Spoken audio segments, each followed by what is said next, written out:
Hello दोस्तों, मैं संजीव और आज हम इस वीडियो में करने वाले हैं टॉप 25 MCQs जो आपके आगामी एग्ज़ाम के लिए बड़ा इंपॉर्टेंट रहने वाला है। चलते हैं पहले क्वेश्चन पे। एक्यूरेसी अपना ज़रूर शेयर करना हमें कि आपका स्कोर कितना रहने वाला है 25 में से। हिस्ट्री, पॉलिटी, ज्योग्राफी, साइंस का भी क्वेश्चन मिलने वाला है। 1-2 क्वेश्चन बिहार स्पेशल का मिलेगा। पहला क्वेश्चन पे चलते हैं। आरंभिक वैदिक साहित्य में सर्वाधिक वर्णित नदी कौन सी है, यानी कौन सी ऐसी नदी है वैदिक काल में जो सबसे ज़्यादा बार जिसके बारे में बात कही गई है। ऑप्शन है सिंधु, सदुत्री, सरस्वती और गंगा। तो इसका आंसर क्या हो जाएगा? इसका आंसर हो जाएगा सिंधु नदी। सिंधु नदी का जिक्र सबसे ज़्यादा बार वेद में किया गया है। अगर हम बात करें सबसे पवित्र नदी की, तो सबसे पवित्र नदी कौन सी थी? सरस्वती। वहीं पर अगर बात करें गंगा नदी की, तो वैदिक काल में गंगा नदी का जिक्र केवल एक बार मिलता है। तो ये सारी बातें याद रखिएगा। अगला क्वेश्चन पे चलते हैं। निम्नलिखित राजवंशों पर विचार कीजिए और उनको क्रम में सजाइए कि पहले कौन आया, उसके बाद कौन आया, उसके बाद कौन आया। अच्छे से देख लीजिए, थोड़ा टाइम ले लीजिए आप, ठीक है। इसको अच्छे से सॉल्व कीजिए। मैं यहाँ करता हूँ, आप वीडियो पॉज करके आप सॉल्व कर सकते हैं। अगर बात करें सातवाहन, गुप्त, शुंग और चोल का, तो मौर्य के बाद जो आया था वो आया था शुंग। और शुंग का कार्यकाल कब से कब तक था? तो यह आया था 273 में BC में, और रहा कब तक था? तो 75 BC तक। शुंग वंश का कार्यकाल ये था, पुष्यमित्र शुंग का कार्यकाल। शुंग के बाद आएंगे सातवाहन। सातवाहन वो वंश है जिसने सबसे पहले भारत में शीशे के सिक्के जारी किए थे। ये क्वेश्चन पूछा जाता है।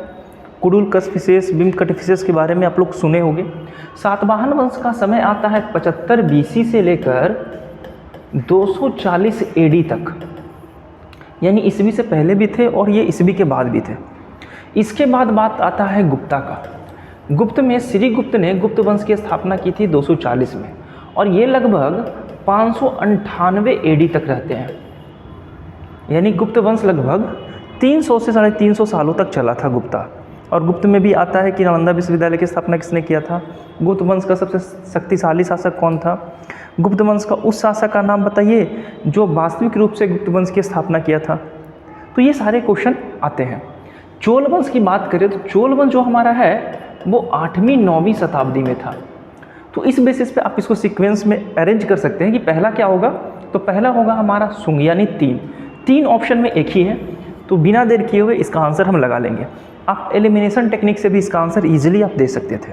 नेक्स्ट, आज भी भारत में हुएनसांग को याद करने का मुख्य कारण क्या है?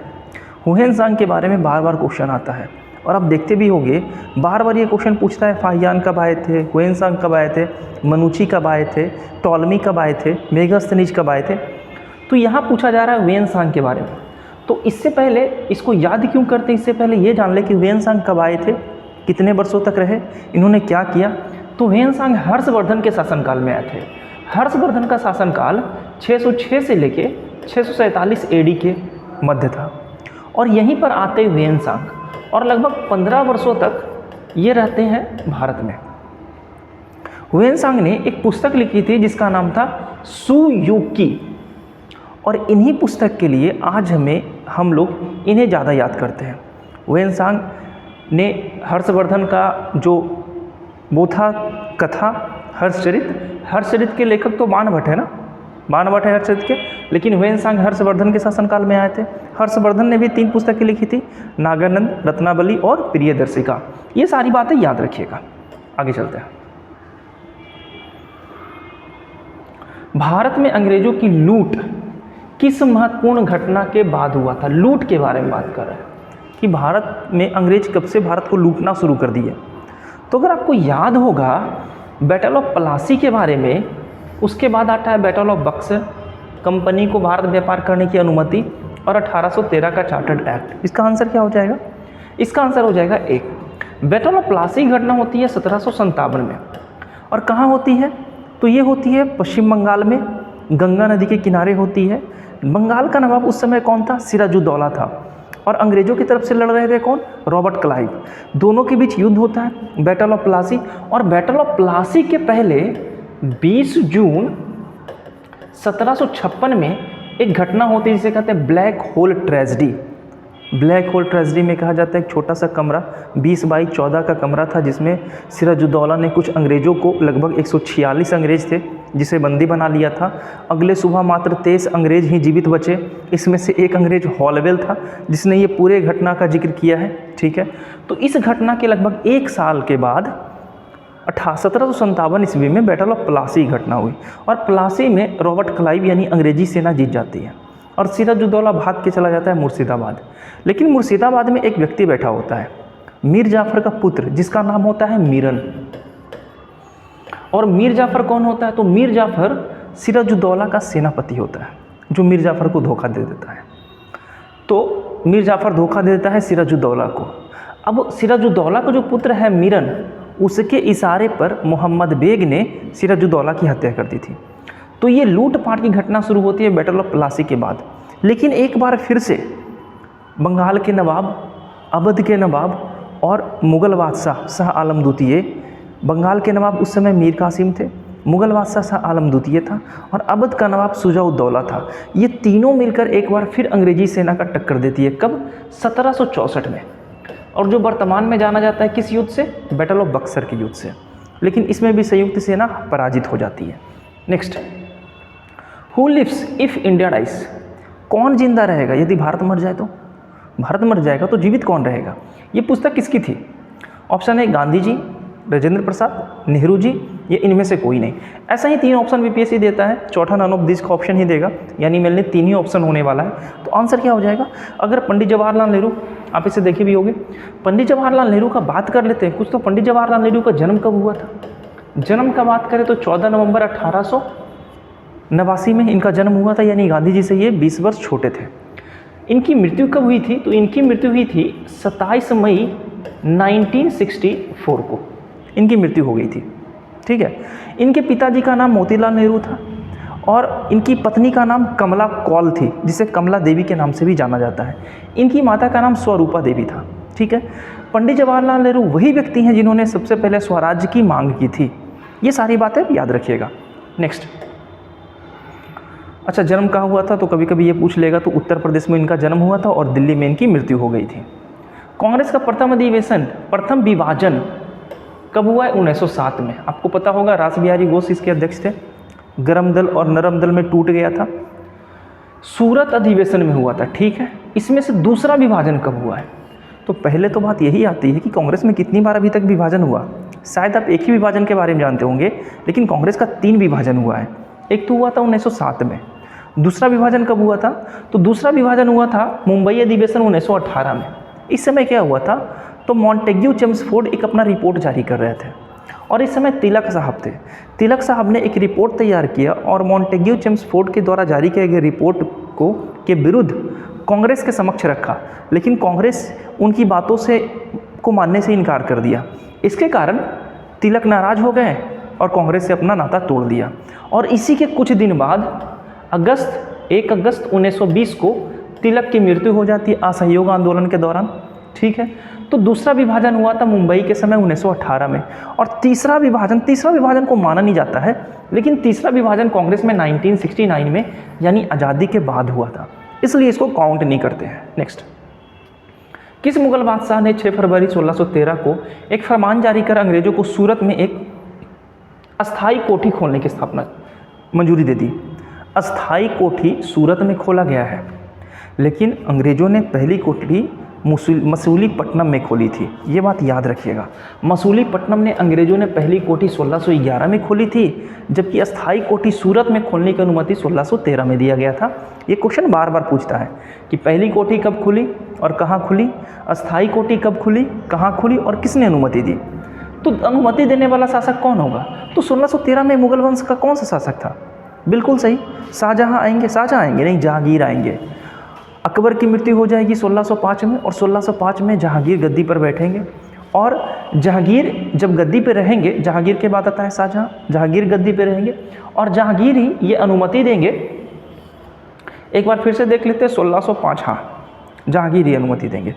जहांगीर अनुमति देंगे और होता क्या है कि 1611 में अंग्रेज और पुर्तगाल के बीच में एक युद्ध होता है जिसे स्वाली का युद्ध कहते हैं। और स्वाली के युद्ध में अंग्रेज जीत जाता है पुर्तगाली से, और इस समय पुर्तगाली भारत में सबसे बड़ी शक्ति थी। जब ये बात पता चलती है जहांगीर को, तो जहांगीर प्रसन्न हो जाते हैं और परमिशन देते हैं कि आप जाइए सूरत में स्थायी कोठी अपना खोल लीजिए। नेक्स्ट, निम्नलिखित में से किसका जन्म दिवस डॉक्टर दिवस के रूप में मनाते हैं? तो पहले तो क्वेश्चन ये बनता है कि भारत में डॉक्टर दिवस कब मनाते हैं, पता है आपको? अगर पता है तो अच्छी बात है। डॉक्टर दिवस मनाते हैं 1 जुलाई को। अब इनमें से कौन से ऐसे महापुरुष हैं जिनका जन्म 1 जुलाई को हुआ होगा? तो ये हमारे और कोई नहीं, विधान चंद राय थे। अब डॉक्टर विधान चंद राय के याद में ये मनाया जाता है डॉक्टर दिवस भारत में। ये थे कौन? ये बंगाल के दूसरे मुख्यमंत्री हैं और सबसे लंबा कार्यकाल का मुख्यमंत्री यही है, ठीक है। इनका जन्म का बात करें तो इनका जन्म लगभग 1882 1 जुलाई 1882 के आसपास हुई थी, लगभग नहीं एग्जैक्ट। और इनकी मृत्यु जुलाई में हुई है, 1 जुलाई 1964 को इनकी मृत्यु हो गई। और आज़ादी के बाद जब ये बंगाल के मुख्यमंत्री बने, दूसरे मुख्यमंत्री बने, तो सबसे ज़्यादा लंबा कार्यकाल इन्हीं का था। 14 वर्षों तक, जब तक जीवित रहे, ये बंगाल के मुख्यमंत्री के पद पर रहे थे। ये एक अच्छे फ्रीडम फाइटर थे। इन्हीं की याद में आज हम डॉक्टर दिवस मनाते हैं 1 जुलाई को। नेक्स्ट क्वेश्चन, भारतीय संविधान का कौन सा अनुच्छेद राष्ट्रपति को उच्चतम न्यायालय से परामर्श करने की शक्ति प्रदान करता है? उच्चतम न्यायालय से परामर्श कर सकते हैं। अगर राष्ट्रपति को ऐसा लगता है कि हमें सुप्रीम कोर्ट से राय लेनी चाहिए तो वो कर सकते हैं। आर्टिकल कौन सी है? बिल्कुल सही, 143 आर्टिकल। लेकिन सुप्रीम कोर्ट के द्वारा दिया गया सलाह राष्ट्रपति पे बाध्य नहीं होगा, बिल्कुल सही। नेक्स्ट, अच्छा देख लेना, लाइक किए कि नहीं कर दीजिएगा, मोटिवेट होते हैं लोग इस तरीके से। राज्य विधानसभा के सदन की बैठक के लिए गणपूर्ति कितनी चाहिए? राज्य विधानसभा के बारे में बात कर रहा है तो एक बात याद रखना, राज्य विधानसभा के बारे में बात किया जाए या संसद की बैठक की बात की जाए या संयुक्त अधिवेशन की बैठक की बात की जाए, सब में यही आंसर अप्लीकेबल होता है जो यहाँ पे आंसर आने वाला है। तो राज्य विधानसभा में कौन कौन आते हैं? तो राज्य विधानसभा में तो एक हमारे राज्यपाल साहब आएंगे, एक हमारा और कौन आ जाएगा? तो एक आ जाएगा राज्य के विधानसभा, एक आता है विधानसभा, और एक कौन आता है? तो एक आता है विधान परिषद। लेकिन विधान परिषद भारत के सभी राज्यों में नहीं है। भारत के मात्र 6 राज्य ऐसे हैं जहां विधान परिषद है। 6 राज्य में से उत्तर के 3 राज्य हो गए, बिहार हो गया हमारा, यूपी हो गया और महाराष्ट्र हो गया।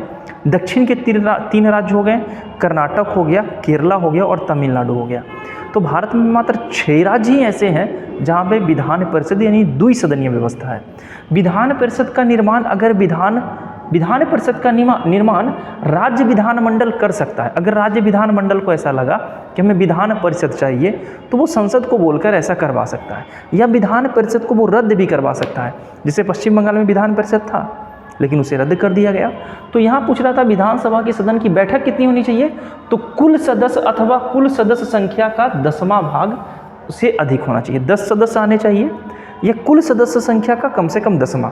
अगर बिहार में विधानसभा की सीट की बात करें तो कितना है? तो 243 सीट है। 243 में से कम कितना प्रतिशत लोग आना चाहिए? तो 10%, 10वां भाग इसका। तो 10 से भागा दीजिएगा, कितना आएगा? लगभग 24 नहीं 25 मान लेते हैं। तो ये हो, इसका आंसर होगा बी।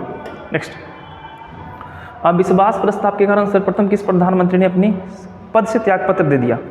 काफ़ी अच्छा क्वेश्चन है, पॉलिटी का क्वेश्चन है। कौन से ऐसे, पहले तो आप ये हमें बता दो कि कौन से ऐसे प्रधानमंत्री थे जिनके खिलाफ पहली बार अविश्वास प्रस्ताव लाया गया था? अविश्वास प्रस्ताव सबसे पहली बार पंडित जवाहरलाल नेहरू के कार्यकाल में लाया गया था, लेकिन वो पारित नहीं हो सका।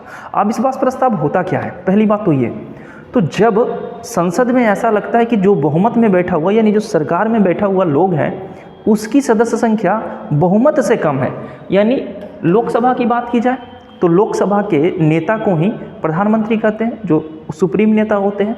लोकसभा में अभी वर्तमान में सदस्य की संख्या देखें, टोटल मेंबर कितने हैं? 550। पहले 552 था, राष्ट्रपति के द्वारा 2 एंग्लो इंडियन को चुनकर भेजा जाता था, अब 550 है। बहुमत के लिए कितना चाहिए? आधा प्लस 1। आधा प्लस 1 करेंगे तो कितना हो जाएगा? 275 प्लस 1 276, यही ना, इतना बहुमत चाहिए। अगर इससे कम है पक्ष के यानी सत्ता के पास, तो ऐसा अगर विपक्ष को लगता है तो वो क्या करती है? संसद में एक बिल लाती है जिसे कहते हैं हम लोग क्या? अविश्वास प्रस्ताव।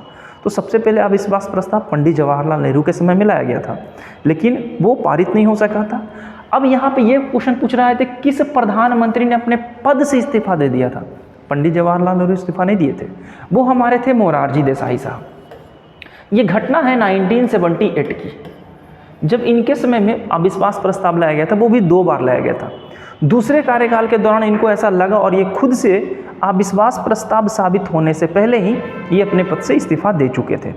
नेक्स्ट, आई होप कि वीडियो आपको अच्छा लग रहा होगा, फीडबैक हमें ज़रूर दे दीजिएगा। आगे चलते हैं। संविधान के किस अनुच्छेद के अंतर्गत हिंदी को राजभाषा के रूप में दर्जा प्रदान किया गया? तो राजभाषा के बारे में बात करें तो हमारे भाग कितना है संविधान में? 22 भाग में अगर भाषा के बारे में बात की जाए, भाषा के बारे में, तो कितना है हमारा पार्ट्स? तो पार्ट्स 17 गलत लिख दिया ना। पार्ट्स हमारा जो भाग है, भाग 17 में राजभाषा के बारे में बात की जाती है। राजभाषा में, राजभाषा आयोग में सदस्य की संख्या कितनी होती है? तो सदस्य की संख्या 30 होती है। लोकसभा से आते हैं 20 लोग और राज्यसभा से आते हैं 10 लोग। ये बातें भी आपको याद रखनी पड़ेगी। राजभाषा आयोग का गठन 1955 में किया गया था। अगर हम मूल संविधान में देखें तो हमारे पास भाषा की संख्या कितनी थी? 14, लेकिन मूल संविधान में भाषा की संख्या कितनी है? 22, यानी कितना भाषा बढ़ गया? तो 8। अब ये भाषा 8 कैसे बढ़ा? तो पहली भाषा बढ़ा था 21वां संविधान संशोधन, मैं थोड़ा अच्छे से लिख रहा हूँ, देख लेना आप लोग। पहला बढ़ा था 21वां संविधान संशोधन 1961 में, और ये कौन सी भाषा थी? तो ये थी सिंधी। दूसरा भाषा जो था, दूसरी बार जब संशोधन किया गया था तो वो संशोधन किया गया था 71 में, और 71वां संविधान संशोधन हुआ था 1992 में। 1992 में नहीं होगा, 1992 में नहीं होगा, थोड़ा सा मिस हो रहा है यहाँ पे। पहला संविधान संशोधन हुआ है 21वां संविधान संशोधन 1967।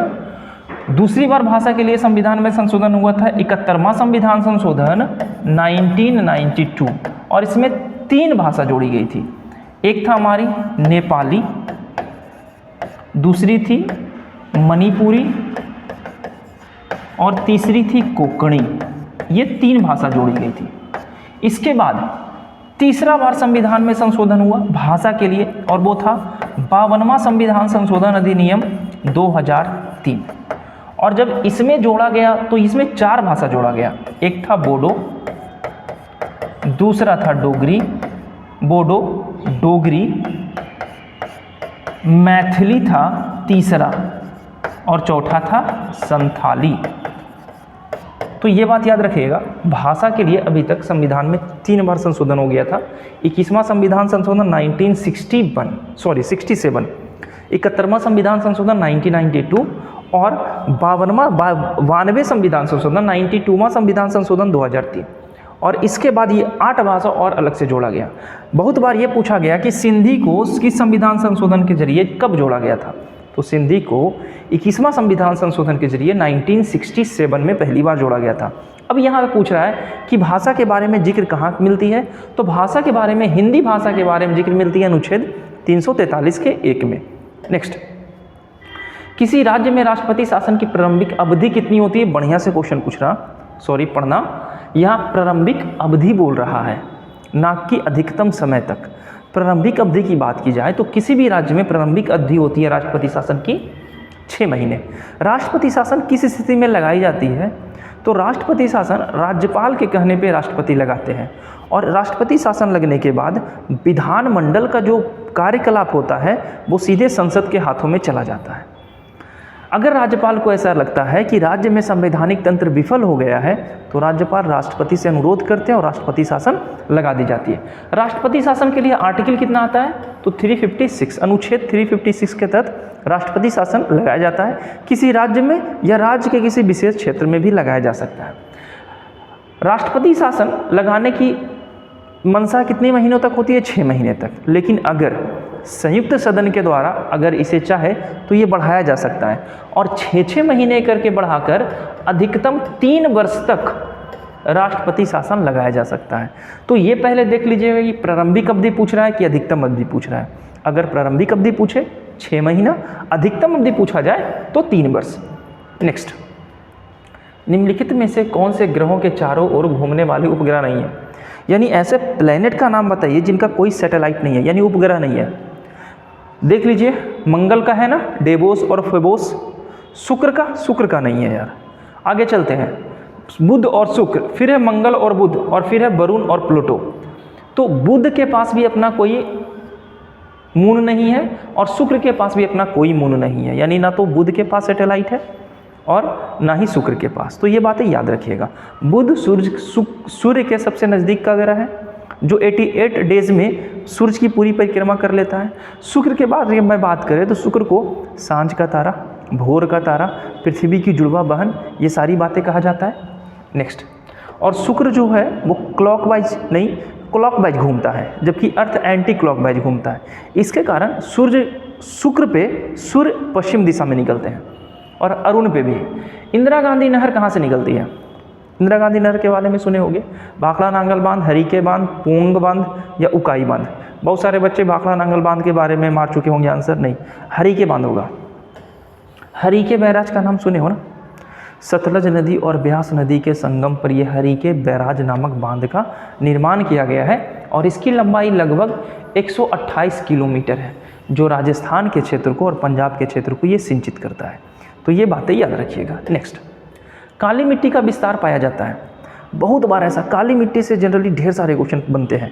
पहले, काली मिट्टी किस क्षेत्र में पाया जाता है? दूसरा, काली मिट्टी में किस चीज़ की खेती अधिक होती है? तीसरा, काली मिट्टी को दूसरा नाम क्या होता है? कौन सी मिट्टी को जीवाश्म मिट्टी के नाम से भी जाना जाता है? ये सारे क्वेश्चन पूछे गए और सबका आंसर लगभग सेम होता है। काली मिट्टी का विस्तार कहाँ है?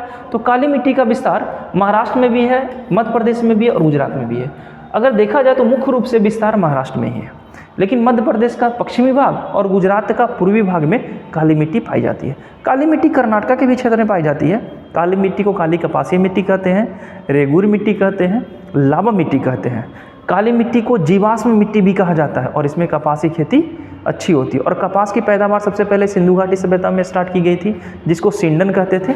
नेक्स्ट, अब आ गया मैथ का क्वेश्चन। 4 बहन का औसत आयु 7 वर्ष है, यानी सिंपल करेंगे 4 × 7 कितना हो जाएगा? 28। यदि माँ की आयु भी जोड़ दी जाए, अब 4 से कितने लोग हो गए? 5 लोग हो गए, और औसत आयु में कितने की वृद्धि हो जाती है? तो 6 वर्ष बढ़ जाता है। अभी औसत कितना है? तो अभी औसत है 7 वर्ष। 6 वर्ष बढ़ेगा तो औसत कितना हो जाएगा? 13 वर्ष। अगर इसको मल्टीप्लाई करेंगे तो 13 × 5 = 65। आपस में दोनों को घटा लेंगे तो कितना आएगा? 37। माँ का उम्र पूछ रहा होगा, बिल्कुल सही, माँ की आयु पूछ रहा था, माँ की आयु दे देंगे 37। नेक्स्ट, राम अपने दुकान पर यदि साइकिल को 320 रुपये में बेचता है तो उसे 20% का नुकसान हो जाता है। अब राम एक लड़का है जो एक साइकिल को 320 रुपये में बेच देता है, तो उसको नुकसान कितना उठाना पड़ता है? 20%। यानी ये वैल्यू कितना का दिया हुआ है? तो ये वैल्यू सिंपली दिया हुआ है 80% का। इतना हमें पता चल गया। आगे, वह अपनी साइकिल को कितने रुपये में बेचे कि उसे कितने का फ़ायदा हो? 10% का। यानी कितना में बेचना चाहिए उसको? 10% का फ़ायदा चाहिए ना। ये कैलकुलेट कर लेंगे, यहाँ से यहाँ काटेंगे, 4 बार में मल्टीप्लाई करेंगे 440।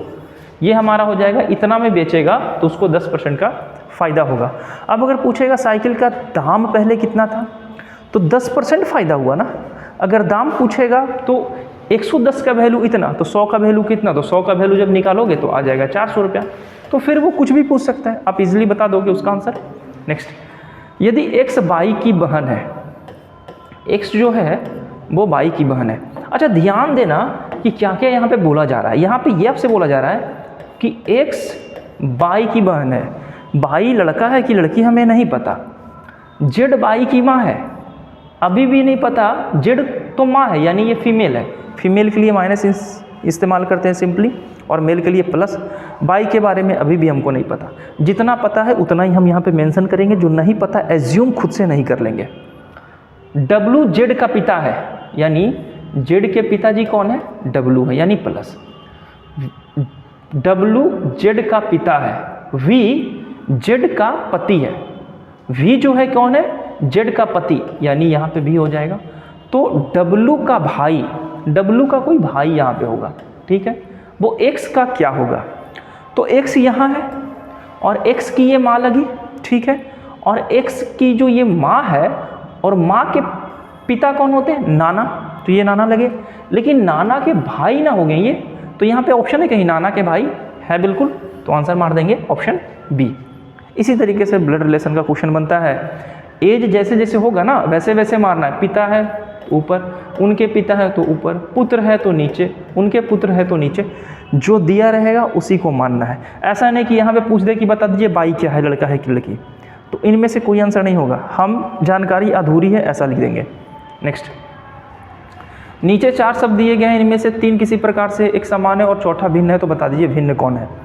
ऑप्शन, अच्छा साइंटिस्ट का नाम दिया है, न्यूटन, डार्विन, आइंस्टाइन और अमर्त्य सेन। इनका आंसर क्या होगा?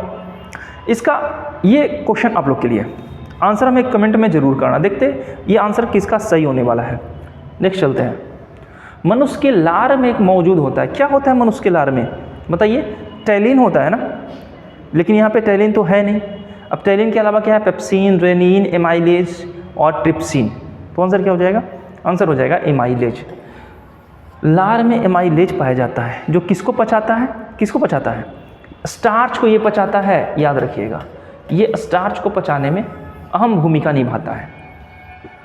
नेक्स्ट, लैक्रिमल ग्लैंड होता है, और लैक्रिमल ग्लैंड 1-2 नहीं बल्कि 3 पेयर होते हैं, यानी 6 होते हैं। एस्ट्रोजन और प्रोजेस्टेरोन किसकी वृद्धि को नियंत्रित करने में उत्तेजित करता है? एस्ट्रोजन और प्रोजेस्टेरोन किसकी वृद्धि करता है? तो ये वृद्धि करता है किसकी? स्तन ग्रंथि की, ठीक है, ये महिला हार्मोन है।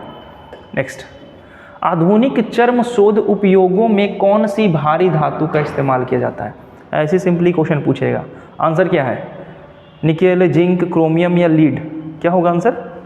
क्रोमियम। नेक्स्ट, लास्ट क्वेश्चन पे चलते हैं, सेकंड लास्ट। कार्बन मोनोऑक्साइड का मुख्य स्रोत क्या है? सबसे ज़्यादा कार्बन मोनोऑक्साइड कहाँ से निकलती है? कार्बन मोनोऑक्साइड काफ़ी जहरीली है। जब कार्बन को ऑक्सीजन की अपर्याप्त मात्रा में जलाते हैं तो कार्बन मोनोऑक्साइड बनता है। जब कार्बन को ऑक्सीजन की पर्याप्त मात्रा में जलाते हैं तो कार्बन डाइऑक्साइड मिलता है। तो कार्बन डाइऑक्साइड उतना हानिकारक नहीं है जितना कि कार्बन मोनोऑक्साइड। कार्बन डाइऑक्साइड से ग्लोबल वार्मिंग होता है, लेकिन कार्बन डाइऑक्साइड इतनी जहरीली है कि इससे दम घुटने के कारण मृत्यु हो जाती है। तो इसका आंसर हो जाएगा जीवाश्म ईंधन के दहन से इसका निर्माण होता है। लास्ट क्वेश्चन, ब्राउन शुगर के घोल को रंगहीन बनाने के लिए निम्नलिखित में से किसका उपयोग किया जाता है? ब्राउन शुगर का घोल है, उसको रंगहीन करना है, जो कलर है उसे कलरलेस करना है, तो क्या मिला देंगे? तो इसमें क्या मिलाना है? कोयला, हाइड्रोक्लोरिक एसिड, चारकोल, या इनमें से कोई नहीं। अब मोस्ट ऑफ द बच्चा इसको भी मारेंगे हाइड्रोक्लोरिक एसिड, एसिडिक मारेंगे तो खराब हो जाएगा वो। इसका आंसर हो जाएगा चारकोल। आई होप आज तक का यही होने वाला है सिनेरियो हमारा। हम फिर मिलते हैं 25 क्वेश्चन के साथ। कैसा लगा वीडियो आप हमें कमेंट में जरूर बताना। अच्छा लगा तो लाइक करो, शेयर करो। बाय।